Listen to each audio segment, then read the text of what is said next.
YouTube Nation, my people from all over, welcome back to the show. Before I go any further, let me give a special shout out to Miss Marlena Williams. Thanks for the super chat. Peace and blessings to you and yours, Queen. I appreciate your support. Now, for everybody who's first time tuning in, please like, share, and subscribe, and make sure you hit that notification button up there. That way, every time I drop, you're going to be one of the ones to get the new content first.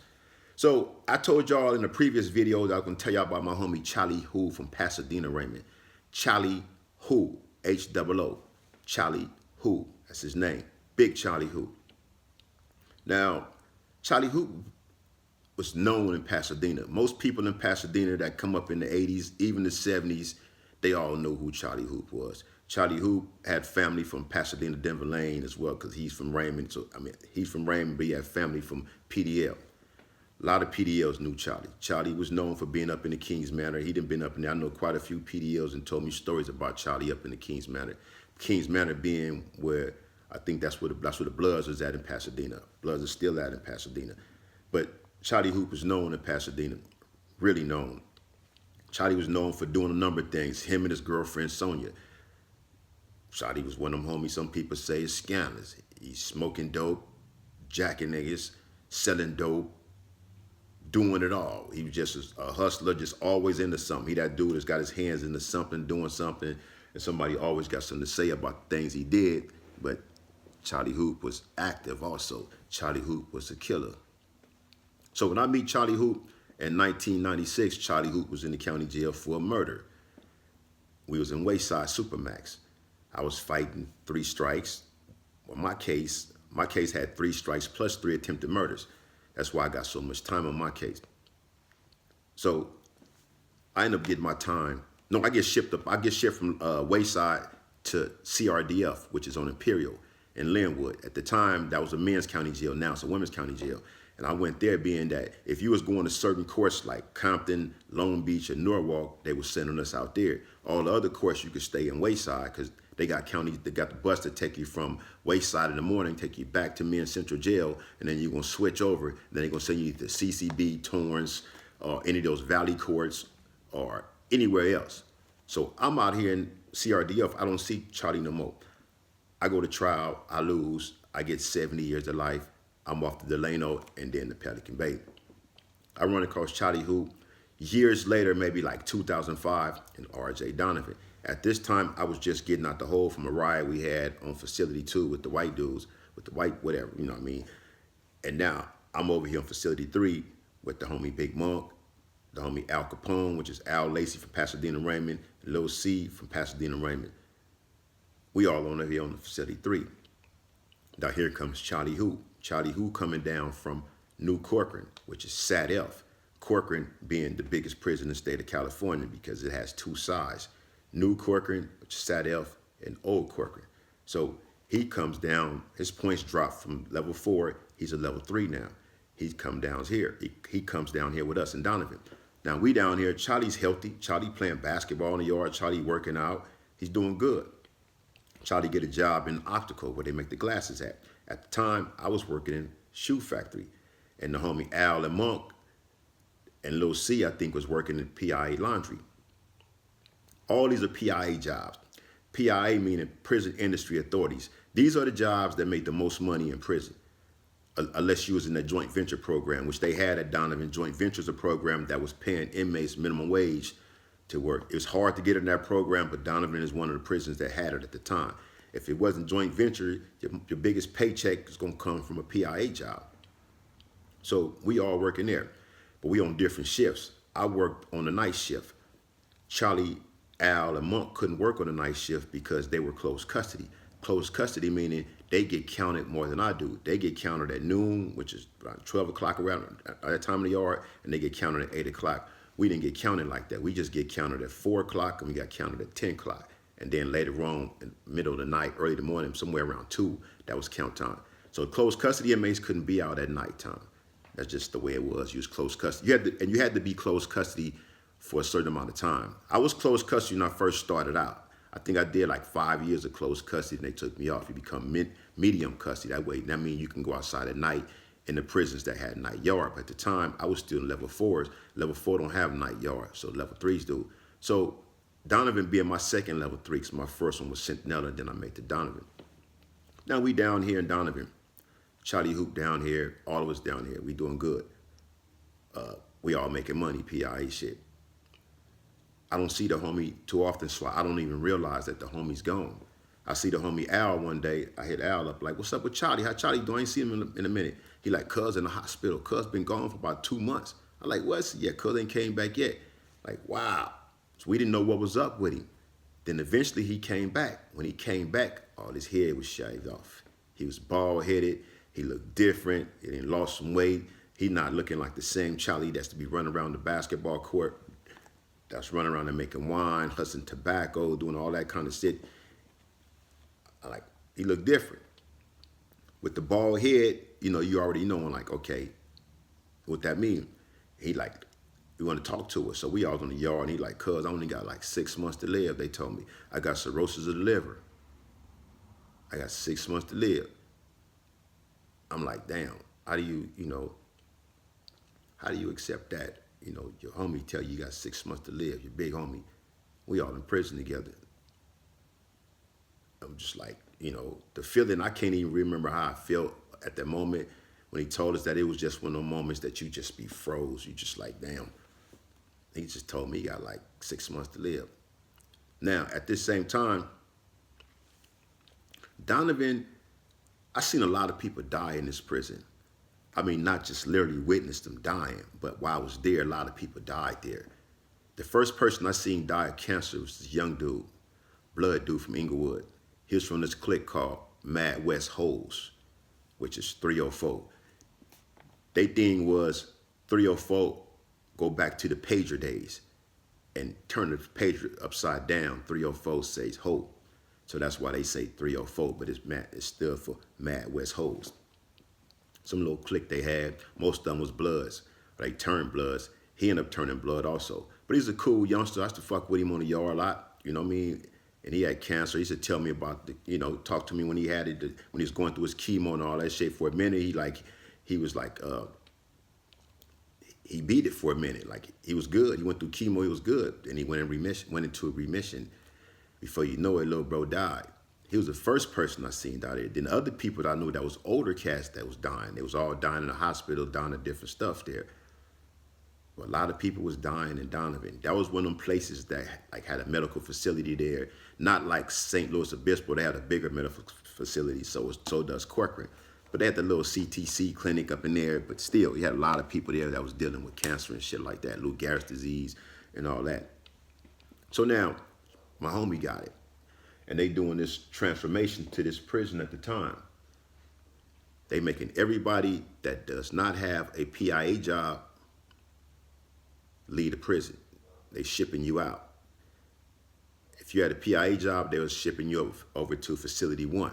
That way we was able to keep our job for a moment anyway. So all of us had PIA jobs, but the homie Al and the homie Monk was close custody. So they sent them up to San Quentin level 2. Close custody level 2. I guess they called it secure level 2. Me and Lil C and Charlie Who, we go to Facility 1. Okay, now we're over here. The whole Facility 3 got flipped. Now it's all PC. It's all the SNY yard. Now the SNYs then took our jobs. They got the PIA jobs. This is how I end up working in the infirmary where I met the girl at, because I needed a job. And at the time, there was this lieutenant over there, this black cat named Pittman, who I met when he was a rookie in Centinela back in like 94. Yeah, 94, he was a rookie, so he remembered me. So he pulled me over there. That's how I got the job in the hospital. So I'm working in the hospital. My homie got cancer. Only got a certain amount of time to live. And now we on Facility 1. We pushing the homie. The homie got to the point he couldn't even walk. We pushing the homie around in the yard, all in the wheelchair. If it wasn't me, the homie Lil C, or the homie Socks, and then our other homies throughout our car, meaning everybody that was considered the neighborhood car. A lot of times you see the homie Lil Man from 6-7 neighborhood, rest in peace, pushing him. Him and Lil Man was in building 4. You might see my old celly at the time, Crafty from Harlem, pushing him. Some homies from East Coast might be pushing him. Just we pushing the homie around on the yard. We got to push him up here to get his medication every night. you know, we was looking out for him on the yard. But Charlie Hoot, being Charlie Hoot, even though he was dying, he was still being Charlie Hoot. He was still in the shit. You know, he was still making wine. He was still trying to get his hands on tobacco, cussing niggas out if they didn't give him a cigarette. Oh, fuck that bitch ass nigga, cuz that nigga gonna give me no cigarette, punk ass nigga. He dying. You know, you in a wheelchair. Your stomach is out like this. Your stomach done blow like you pregnant. He knew how to pull one of the legs off the damn wheelchair and shit, threaten people. God bust your motherfucking head, nigga. He be talking shit. He playing poker. He getting into people at the poker game. People coming to the yard, getting me in a little seat, crazy old cub. The homies in there, Charlie Who getting into something. He was good because Lil Man then was all up. And he had a bunch of homies in building 4 with him. Pretty Boy from 60s is in the building with him also. I believe Cuse was, I believe Cuse from, OG Cuse was in that building too, I believe at that time. But this is Donovan Facility 1. So Charlie steady in the shit. He making Pruno. He getting his hands on weed. He say he not drinking a Pruno, just selling it. He's selling girly pictures up in there. He doing all this shit to his last day. He started getting worse though. He started getting smaller. His stomach started just getting bigger. He couldn't really stand up. He had to be in a wheelchair. He got these insurers. They give him insurers every day. He's selling them. They giving him morphine pills. He's selling that shit. He just doing everything. So it came to a time I think it was Father's Day. We had something in the chapel for Charlie for Father's Day because, you know, he didn't have that much time left. We all know. He seen it coming. Just the way he was looking around there. His face and everything was getting smaller. Cheekbones was all out. He was just getting real frail. You just saw it. It was near. We saw it. So we had something for him in the chapel. Now, who put that together? The G homie, OG August Hunter, Long Beach 20s, rest in peace. He put that together. He was the chaplain. He was the preacher that came into the prison from the streets. He an OG Crip who got his life together with the Lord and was living in San Diego, preaching in the church out there. He was preaching at the Rock Church in San Diego. August used to come up in there and he's called a lot of Crips up in that chapel a lot of times, and Bloods. Him and Charlie Hoot go way back, so he knew Charlie Hoot. Homie CeeLo from Insane was up there. Some OG homies from Insane was up there, and 20s. All the Long Beach homies knew him. August was cool, but he came in, he pulled us all in there a lot of times to get through to us. You know what I mean? He like, I'm gonna get all these heads up in here, the people that, these gang members, come on up in here. And he was delivering the word in a way that all of us respected. He was able to relate it. We was able to relate to it the way he was presenting it. Big Football from Trey Gangster was up in there with us. He was always in there. Norm from Compton Neighborhood was up in there with us. It was a whole bunch of Crips and Bloods up in there all the time. Bunyan from Denver Lane was up in there. You know what I mean? And a lot of these dudes had life. We'd be up in that chapel. And this was OG Crip. But now he's a preacher. So with him, we put together this Father's Day thing, honoring Charlie Hoot, because we knew it was going to be his last Father's Day. So everybody getting up, saying some kind words about Charlie Hoot. Charlie Hoot get up there himself. He like, cuz don't cry for me. I'm be all right. It's time to move on. I'm tired of this pain. And he like, these motherfuckers won't let me get a compassion relief. Compassion relief is people that's dying in prison, they'll release you sometime. It don't come easy. They release you to your family because they know you're about to die. So they let you spend the last days with them. Even though he had 3 strikes, 25 to life still, he could have got released. Now, remember I said I was working in an infirmary, the hospital inside the prison. I worked for the compliance coordinator, this lady named Miss Summers. To get a compassion relief, you had to go through Miss Summers. And then through her, it deal with the warden in the state of California. So being that I work for her and this is my big homie, I'm putting word in, like trying to help him get the compassion relief.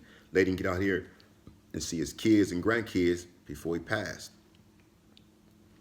But she told me that she's doing all she could, but at the time, she couldn't get in contact with nobody in his family. Nobody to cooperate because they just won't release him and say, okay, cut you loose at the bus station. You got to have somebody that's saying you can come to their house. You got to have people that's going to vouch for you, that's qualified, it's going to take care of you until you die. Just can't be like, okay, I'm going to let you release you over here to the homie spot and you just standing with the homies, this the fucking, the trap house and shit like that. Nah, you have to go somewhere that was established. They did a serious background check. There's a lot to it. But she told me she couldn't get in touch with nobody in his family to do that. So that's what he spoke on the Father's Day thing about I can't get no compassion relief. He didn't understand at the time, but she told me. She actually told me this after he passed away. That's why he didn't get it. But I kept putting the word in her, like, can you help him out? She said, I'm trying. She always tell me I'm trying. Old white lady, real nice. But she said she couldn't get no cooperation from none of his family, nobody on the streets. So here it is. We have this thing for Charlie. Charlie spoke. That was over. Charlie continued to get worse to the point they had Charlie staying in the infirmary over there where I worked there for a minute. He was over there for maybe like 2 weeks staying up in there. Being that he was staying in the infirmary, I work over there, so I'm always up in there kicking it with him. And it's got to the point where he was going outside to the hospital a lot. He went out. They took him out from back there one time, and he never came back. Meaning the back was CTC, the infirmary, because inside the infirmary they had a wing that had cells where they kept inmates that had cancer and AIDS and Lou Gehrig's disease and all that. They had a remote control and they was bedridden. So he was back there with them in his own cell. So I go to work one day, I'm looking for the homie, and like, oh, he in the hospital again. They sent him out to Alvarado. So I'm like, okay. And then while he was out one day, I go to work, and Miss Summers, my supervisor, she tell me, she say, Charles Rice passed away this morning.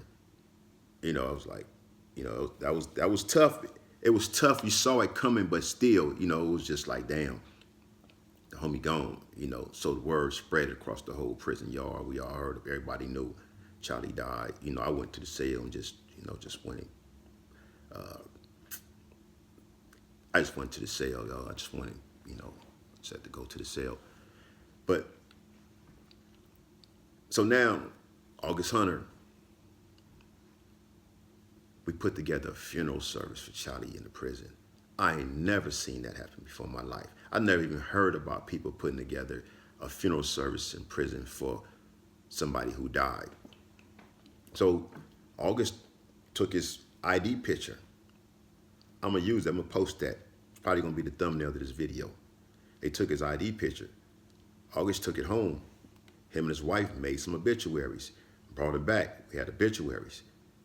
They got it established with the administration to where they sending ducats out to people who want to attend the memorial service.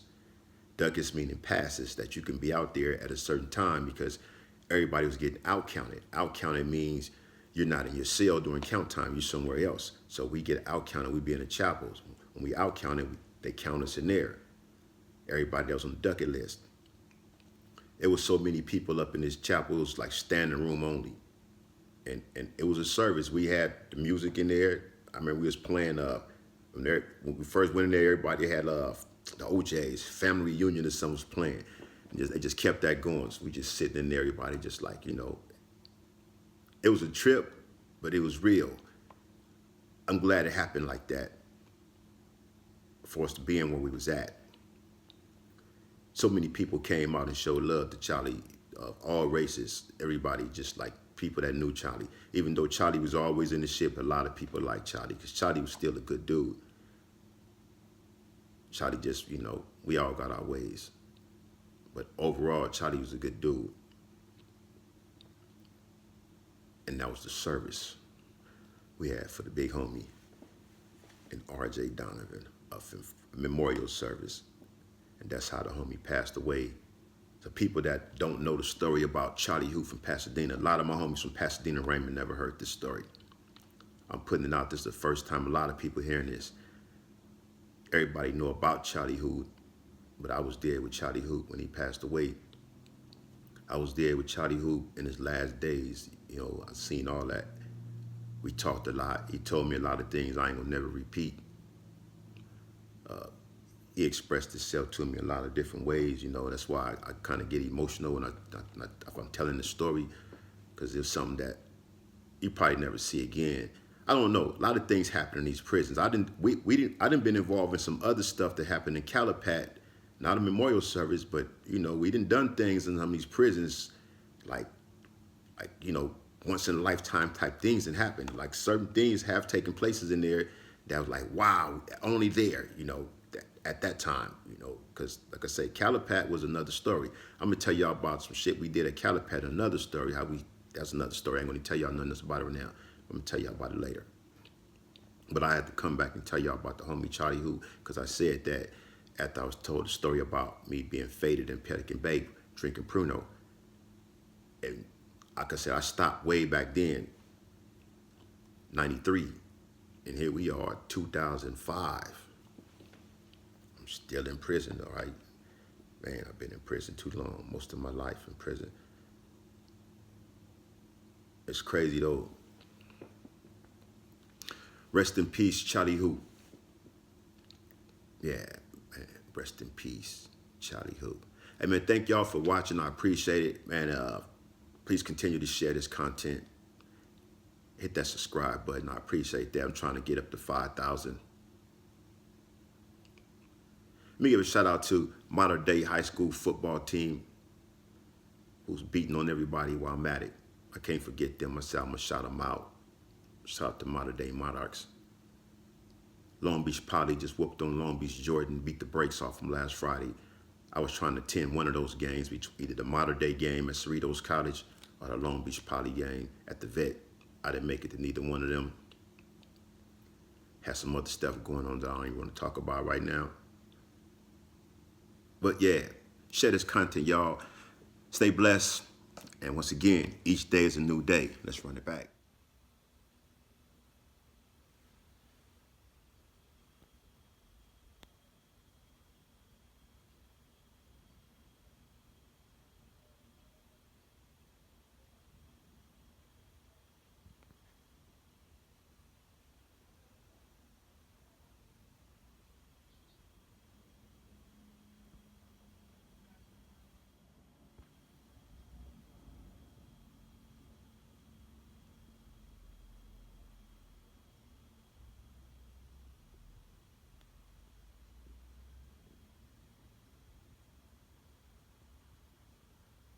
Poker from PBG.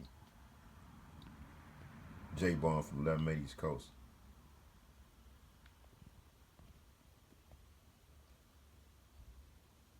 Crafty from Harlem. Don't remember who Carter and Eric was though. August Hunter, rest in peace.